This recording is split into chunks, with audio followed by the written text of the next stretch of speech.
ಬಾಡಿಗೆ ಮನೇಲಿದ್ದೀರಾ ಅಥವಾ ಬಾಡಿಗೆ ಮನೆನ ಹುಡುಕ್ತಾ ಇದ್ದೀರಾ? ಈ ಬಾಡಿಗೆ ಮನೆಗೆ ಹೋಗೋಕ್ಕಿಂತ ಮುಂಚೆ ಏನು ಅಗ್ರಿಮೆಂಟ್ ಲೆಟರ್ ಅಂತ ಸೈನ್ ಮಾಡ್ತೀವಿ ಅದನ್ನು ಕರೆಕ್ಟಾಗಿ ಓದಿದ್ದೀರಾ? ಇಷ್ಟೆಲ್ಲ ಯಾಕೆ ಕೇಳ್ತಿದ್ದೀನಿ ಅಂದರೆ, ಅಗ್ರಿಮೆಂಟ್ ಲೆಟರಲ್ಲಿ ಕೆಲವೊಂದು ಪಾಯಿಂಟ್ಸ್ ಇಂಪಾರ್ಟೆಂಟ್ ಆಗಿ ಇರಲೇಬೇಕು. ಅದು ನಿಮ್ಗೆ ಎಷ್ಟು ಮಟ್ಟಿಗೆ ಗೊತ್ತು ಅನ್ನೋದೇ ಇವತ್ತಿನ ಟಾಪಿಕ್.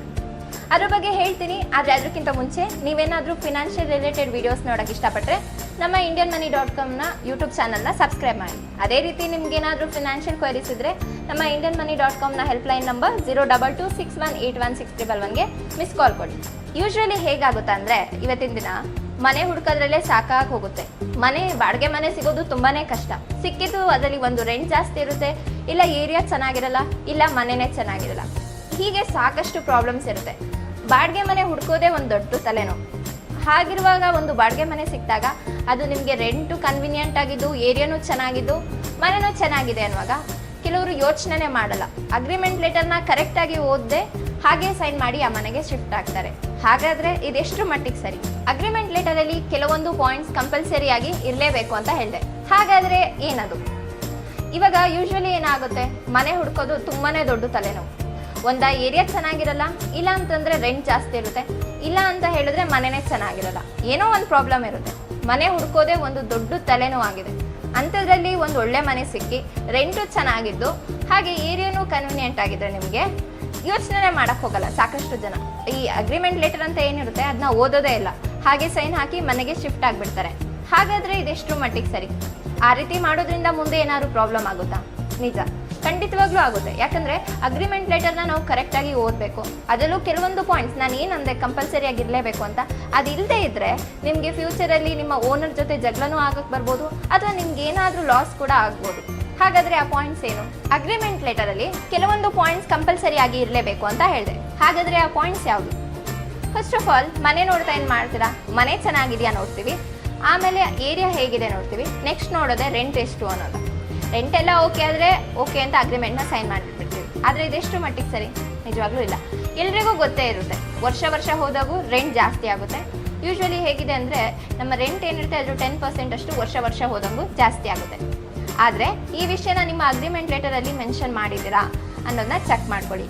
ಯಾಕಂದರೆ ಈ ಥರ ವರ್ಷ ಹೋದಂಗೂ ರೆಂಟ್ ಜಾಸ್ತಿ ಆಗುತ್ತೆ ಅಂತ ಅವ್ರೇನಾದರೂ ಮೆನ್ಷನ್ ಮಾಡದೇ ಇದ್ದರೆ, ನೀವು ಮನೆಗೆ ಶಿಫ್ಟ್ ಆಗಿದ್ದೊಂದು 3-4 ಮಂತ್ಸಲ್ಲಿ ಅವ್ರು ನಮ್ದು ರೆಂಟ್ ಜಾಸ್ತಿ ಮಾಡ್ತೀವಿ ಅಂತ ಹೇಳುವಂಥ ಚಾನ್ಸಸ್ ಇರುತ್ತೆ. ಆಗ ನೀವು ಏನು ಹೇಳಿದ್ರೂ ಯೂಸ್ ಇರಲ್ಲ. ಯಾಕಂದರೆ ಅಗ್ರಿಮೆಂಟ್ ಲೆಟರಲ್ಲಿ ಅವ್ರು ಅದನ್ನ ಮೆನ್ಷನ್ನೇ ಮಾಡಿರಲ್ಲ. ಅವರು ಯಾವಾಗ ಬೇಕಾದರೂ ರೆಂಟ್ನ ಜಾಸ್ತಿ ಮಾಡ್ಬೋದು. ಅದಕ್ಕೋಸ್ಕರ ನಿಮ್ಮ ಅಗ್ರಿಮೆಂಟ್ ಲೆಟರಲ್ಲಿ 1 ವರ್ಷ ಆದಮೇಲೆ ರೆಂಟ್ ಇಷ್ಟು ಜಾಸ್ತಿ ಮಾಡ್ತೀವಿ 10% ಅಷ್ಟು ಹಾಗೆ ಮೆನ್ಷನ್ ಮಾಡಿದ್ದಾರಾ ಅನ್ನೋದನ್ನ ಚೆಕ್ ಮಾಡ್ಕೊಳ್ಳಿ. ಅದೇ ರೀತಿ ಈ 11 ಮಂತ್ಸ್ ಆದಮೇಲೆ ಏನಿರುತ್ತೆ, ಅಗ್ರಿಮೆಂಟ್ನ ರಿನಿವಲ್ ಮಾಡೋಕ್ಕಿರುತ್ತೆ. ಅದೇ 1 ವರ್ಷ ಅನ್ನೋದಾದರೆ ಆ ಅಗ್ರಿಮೆಂಟ್ನ ರಿಜಿಸ್ಟ್ರೇಷನ್ ಮಾಡಿಸ್ಬೇಕು. ಇದೆಲ್ಲ ಪಾಯಿಂಟ್ಸ್ನ ನೀವು ಚೆಕ್ ಮಾಡಿ ಕರೆಕ್ಟ್ ಇದೆಯಾ ಅನ್ನೋದನ್ನ ಚೆಕ್ ಮಾಡ್ಕೊಳ್ಳಿ. ಇಲ್ಲ ಅಂದರೆ ನಿಮ್ಗೆ ಏನಾದ್ರು ಚೇಂಜಸ್ ಬೇಕಾದ್ರೆ ಚೇಂಜಸ್ನ ಮಾಡಿಸಿ ಅದಾದಮೇಲೆ ಸೈನ್ ಮಾಡಿ. ಓಕೆ, ರೆಂಟ್ ವಿಷಯ ಏನೋ ಆಯಿತು. ನೆಕ್ಸ್ಟ್ ನೀವು ನೋಡಬೇಕಾಗಿರೋದು, ಈ ರೆಂಟ್ ಏನು ಪೇ ಮಾಡ್ತೀರಾ ಅದಕ್ಕೆ ಕೆಲವೊಂದು ಇಷ್ಟು ಡೇಟ್ ಒಳಗೆ ನೀವು ರೆಂಟ್ ಪೇ ಮಾಡಬೇಕು ಅಂತ ಇರುತ್ತೆ. ಕೆಲವೊಂದು ಕಡೆ ನೀವೇನಾದರೂ ಆ ಡೇಟ್ ಒಳಗೆ ರೆಂಟ್ ಪೇ ಮಾಡ್ತಾ ಇದ್ದರೆ ನೆಕ್ಸ್ಟ್ ನೀವು ಅದ್ರ ಮೇಲೆ ಫೈನ್ ಕಟ್ಟೋ ಚಾನ್ಸಸ್ ಇರುತ್ತೆ. ಆ ಥರ ರೂಲ್ಸ್ ಏನಾದರೂ ಇದೆಯಾ ನೀವು ಮನೆ ತೊಗೊಂಡಲ್ಲಿ? ಹಾಗೇನಾದರೂ ಇದ್ದರೆ ಅದು ಅಗ್ರಿಮೆಂಟ್ ಲೆಟರಲ್ಲಿ ಮೆನ್ಷನ್ ಮಾಡಿದಾರಾ ಅನ್ನೋದನ್ನ ಚೆಕ್ ಮಾಡ್ಕೊಳ್ಳಿ. ಅದು ಅಲ್ಲದೆ ಇವಾಗ ಅಪಾರ್ಟ್ಮೆಂಟ್ಸ್ ಅಂದರೆ ಹೇಗೆ, ನಿಮಗೆ ಸಾಕಷ್ಟು ಫೆಸಿಲಿಟೀಸ್ ಕೊಟ್ಟಿರ್ತಾರೆ. ಒಂದು ಜಿಮ್ ಆಗಿರ್ಬೋದು, ಅಥವಾ ಇವಾಗ ಪಾರ್ಕಿಂಗ್ ಆಗಿರ್ಬೋದು, ಹಾಗೆ ಸ್ವಿಮ್ಮಿಂಗ್ ಪೂಲು ಅಥವಾ ಪಾರ್ಕ್, ಈ ಥರ ತುಂಬ ಫೆಸಿಲಿಟೀಸ್ ಇರುತ್ತೆ. ಆ ಥರ ಫೆಸಿಲಿಟೀಸ್ ಇದ್ದರೆ ಅದು ನಿಮ್ಮ ರೆಂಟ್ ಜೊತೆನೇ ಇನ್ಕ್ಲೂಡ್ ಆಗುತ್ತಾ, ಅಥವಾ ಇನ್ ಕೇಸ್ ಏನಾದರೂ ಅದಕ್ಕೆ ಸಪ್ರೇಟ್ ಚಾರ್ಜಸ್ ಇದೆಯಾ? ಹಾಗೆ ಚಾರ್ಜಸ್ ಇದ್ದರೆ ಅದು ನಿಮ್ಮ ಅಗ್ರಿಮೆಂಟ್ ಲೆಟರಲ್ಲಿ ಮೆನ್ಷನ್ ಮಾಡಿದಾರಾ, ಅಥವಾ ಚಾರ್ಜಸ್ ಇಲ್ಲ ಅಂದರೂ ಕೂಡ ನಿಮ್ಮ ಅಗ್ರಿಮೆಂಟ್ ಲೆಟರಲ್ಲಿ ಮೆನ್ಷನ್ ಮಾಡಿದಾರಾ ಅನ್ನೋದನ್ನ ಚೆಕ್ ಮಾಡ್ಕೊಳ್ಳಿ. ಅದು ಅಲ್ಲದೆ ಏನಾದರೂ ಪ್ರೊಸೆಸಿಂಗ್ ಫೀ ಇದೆಯಾ, ಮತ್ತು ಪ್ರಾಪರ್ಟಿ ಟ್ಯಾಕ್ಸ್ ಅಂತ ಅದನ್ನು ನಿಮ್ಮ ಓನರೇ ಪೇ ಮಾಡ್ತಾ ಇದ್ದಾರಾ ಅಥವಾ ನೀವೇ ಪೇ ಮಾಡಬೇಕಾ, ಇದನ್ನು ನಿಮ್ಮ ಅಗ್ರಿಮೆಂಟಲ್ಲಿ ಇದೆಯಾ, ಕರೆಕ್ಟಾಗಿ ಅದ್ರ ಬಗ್ಗೆ ಡೀಟೇಲ್ಡ್ ಆಗಿ ಮೆನ್ಷನ್ ಮಾಡಿದಾರಾ ಅನ್ನೋದನ್ನ ಚೆಕ್ ಮಾಡ್ಕೊಳ್ಳಿ. ನೆಕ್ಸ್ಟ್ ನೀವು ನೋಡಬೇಕಾಗಿರೋದೇನು, ಏನಾದರೂ ರೂಲ್ಸ್ ಇದೆಯಾ? ರೂಲ್ಸ್ ಇದ್ರು ಅಂದರೆ ಕೆಲವೊಂದು ಕಡೆ ಏನಿರುತ್ತೆ, ನೀವು ಲೇಟಾಗಿ ಬರಬಾರ್ದು, ಹಾಗೆ ಲೇಟ್ ನೈಟ್ ಪಾರ್ಟೀಸ್ ಇರಬಾರ್ದು, ಅದೇ ಥರ ಪ್ರಾಣಿನ ಸಾಕಬಾರ್ದು, ಹೀಗೆ ಸಾಕಷ್ಟು ರೂಲ್ಸ್ಗಳು ಇರುತ್ತೆ. ಆ ಥರ ಏನಾದರೂ ಇದೆಯಾ ಅನ್ನೋದನ್ನ ಚೆಕ್ ಮಾಡ್ಕೊಳ್ಳಿ. ಯಾಕಂದರೆ ಎಲ್ಲರ ಲೈಫ್ ಸ್ಟೈಲು ಒಂದೇ ಥರ ಇರಲ್ಲ, ಡಿಫ್ರೆಂಟ್ ಆಗಿರುತ್ತೆ. ಕೆಲವ್ರ ಮನೇಲಿ ಪ್ರಾಣಿ ಸಾಕಿರ್ತಾರೆ, ಇನ್ನು ಕೆಲವ್ರಿಗೆ ಫ್ರೆಂಡ್ಸ್ ರಿಲೇಟಿವ್ಸ್ ಜಾಸ್ತಿ ಇರುತ್ತೆ, ಮನೆಗೆ ಬರ್ತಾ ಇರ್ತಾರೆ. ಈ ಥರ ಮನೆಗೆ ಲೇಟಾಗಿ ಬರೋ ಚಾನ್ಸಸ್ಸು ಇರುತ್ತೆ, ಅಥವಾ ಪಾರ್ಟಿಗಳು ತುಂಬ ನಡೀತಾ ಇರ್ಬೋದು ಮನೇಲಿ. ಈ ಥರ ಎಲ್ಲ ಇರುವಾಗ ಆ ಮನೇಲಿ ಆ ಥರ ರೂಲ್ಸ್ ಆ್ಯಂಡ್ ರೆಗ್ಯುಲೇಷನ್ ಇದ್ದರೆ ನಿಮಗೆ ಮುಂದೆ ಪ್ರಾಬ್ಲಮ್ ಆಗ್ಬೋದು. ಸೊ ಆ ಥರ ರೂಲ್ಸ್ ಇದ್ದು ಅದೇನಾದರೂ ನಿಮ್ಮ ಅಗ್ರಿಮೆಂಟ್ ಲೆಟರಲ್ಲಿ ಮೆನ್ಷನ್ ಮಾಡಿದಾರಾ ಅನ್ನೋದನ್ನ ಕರೆಕ್ಟಾಗಿ ನೋಡ್ಕೊಳ್ಳಿ. ಅದು ಅಲ್ಲದೆ ಈ ಮನೆ ಏನು ನಿಮಗೆ ಮನೆ ಓನರ್ ರೆಂಟಿಗೆ ಕೊಡ್ತಾ ಇದ್ದಾರೆ ಅವರೇ ನಿಜವಾದ ಓನರಾ, ಅಥವಾ ಓನರ್ ಬದಲು ಅವ್ರ ಕಡೆಯಿಂದ ಹೇಳಿ ನಿಮಗೆ ಕೊಡ್ತಾ ಇದ್ದಾರಾ? ಆ ಥರ ನಿಮ್ಗೆ ಅವ್ರು ಮನೆ ಕೊಟ್ಟರು ಬಾಡಿಗೆಗೆ ಅದು ನಿಜವಾದ ಓನರಿಗೆ ಗೊತ್ತಾ ಅನ್ನೋದನ್ನು ಸಹ ನೀವು ಗಮನದಲ್ಲಿಟ್ಕೋಬೇಕು. ಅದ್ರ ಬಗ್ಗೆ ಕರೆಕ್ಟಾಗಿ ವಿಚಾರಿಸಿ ತಿಳ್ಕೊಬೇಕು. ನೆಕ್ಸ್ಟು, ಮನೇನ ಕರೆಕ್ಟಾಗಿ ಚೆಕ್ ಮಾಡಿದೆ ನೀವು ಆ ಮನೆಗೆ ಹೋಗಬಾರ್ದು. ಅಂದರೆ ಇವಾಗ ಮನೆ ಒಂದು ಪೇಂಟಿಂಗ್ ಇರ್ಬೋದು, ಅಥವಾ ಮನೆಯಲ್ಲಿ ಪ್ರತಿಯೊಂದು ರೂಮ್ ಇರ್ಬೋದು, ಅಥವಾ ವಾಶ್ರೂಮ್ ಇರ್ಬೋದು, ಅಥವಾ ಕಿಚನ್, ಅದರಲ್ಲಿ ಏನಾದರೂ ಡ್ಯಾಮೇಜ್ ಇದೆಯಾ, ಎಲ್ಲದೂ ಥಿಂಗ್ಸ್ ಕರೆಕ್ಟಾಗಿದೆಯಾ, ಏನಾದರೂ ಡ್ಯಾಮೇಜ್ ಇದ್ದರೆ ಆ ಥರ ಇದ್ದರೆ ಫಸ್ಟೇ ನೀವು ಮನೆಗೆ ಹೋಗೋಕ್ಕಿಂತ ಮುಂಚೆನೇ ಕರೆಕ್ಟಾಗಿ ನೋಡಿ ಓನರ್ಗೆ ಹೇಳಿ ಅದನ್ನು ಕರೆಕ್ಟ್ ಮಾಡಿಸ್ಕೊಂಡ್ಮೇಲೆ ನೀವು ಮನೆಗೆ ಹೋಗಬೇಕಾಗುತ್ತೆ. ಇಲ್ಲ ಅಂತ ಹೇಳಿದ್ರೆ ನೆಕ್ಸ್ಟ್ ನೀವು ಮನೆ ಬಿಡೋ ಟೈಮಲ್ಲಿ ಇದು ಹಾಳಾಗಿದೆ, ಇದು ಫಸ್ಟ್ ಹಿಂಗಿತ್ತು ಅಂತ ನೀವು ಅದ್ರ ಮೇಲೆ ಅದಕ್ಕೋಸ್ಕರ ನೀವು ಎಕ್ಸ್ಟ್ರಾ ದುಡ್ಡನ್ನ ಪೇ ಮಾಡುವಂಥ ಚಾನ್ಸಸ್ ಬರುತ್ತೆ. ಅದಕ್ಕೋಸ್ಕರನೇ ಫಸ್ಟು ನೀವು ಮನೆಗೆ ಶಿಫ್ಟ್ ಆಗ್ತಿದ್ದೀರಾ ಅನ್ನೋಕ್ಕಿಂತ ಮುಂಚೆ ಆ ಮನೆಯಲ್ಲಿ ಎಲ್ಲ ಕರೆಕ್ಟ್ ಇದೆಯಾ, ಈವನ್ ಪೇಂಟಿಂಗ್ ಆದರೂ ಸಹ ಮನೆಯಲ್ಲಿ ಪೇಂಟಿಂಗ್ ಕರೆಕ್ಟ್ ಇದೆಯಾ ಅನ್ನೋದ್ರಿಂದ ಹಿಡಿದು ಎಲ್ಲ ವಾಶ್ರೂಮಲ್ಲಿ ಒಂದು ಗೀಸರ್ ಇರ್ಬೋದು ಅಥವಾ ಒಂದು ನಲ್ಲಿನೇ ಇರ್ಬೋದು, ಎಲ್ಲ ಕರೆಕ್ಟ್ ಇದೆಯಾ ಅನ್ನೋದನ್ನ ಚೆಕ್ ಮಾಡಿಕೊಂಡು ಇನ್ ಕೇಸ್ ಏನಾದರೂ ಸರಿ ಇಲ್ಲ ಅಂದರೆ ಓನರ್ ಹತ್ರ ಹೇಳಿ ಅದನ್ನು ಏನು ಇಶ್ಯೂ ಇರುತ್ತೆ ಅದನ್ನ ಫಿಕ್ಸ್ ಮಾಡಿಸ್ಕೊಂಡ್ಮೇಲೆ ಆ ಮನೆಗೆ ಶಿಫ್ಟ್ ಆಗಬೇಕು.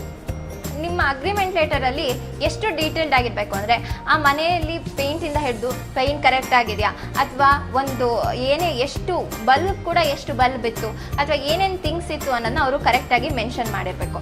ಈ ಥರ ಮೆನ್ಷನ್ ಮಾಡಿರೋದಲ್ಲದೆ ನೆಕ್ಸ್ಟ್ ಏನಾದರೂ ಆ ಮನೆಗೆ ಪ್ರಾಬ್ಲಮ್ ಆಗಿ, ಅಂದರೆ ಇವಾಗ ಫಾರ್ ಎಕ್ಸಾಂಪಲ್ ಭೂಕಂಪನೇ ಆಗ್ಬೋದು ಅಥವಾ ಪ್ರವಾಹನೇ ಬರ್ಬೋದು, ಅದನ್ನು ಯಾರೂ ಹೇಳೋಕ್ಕಾಗಲ್ಲ.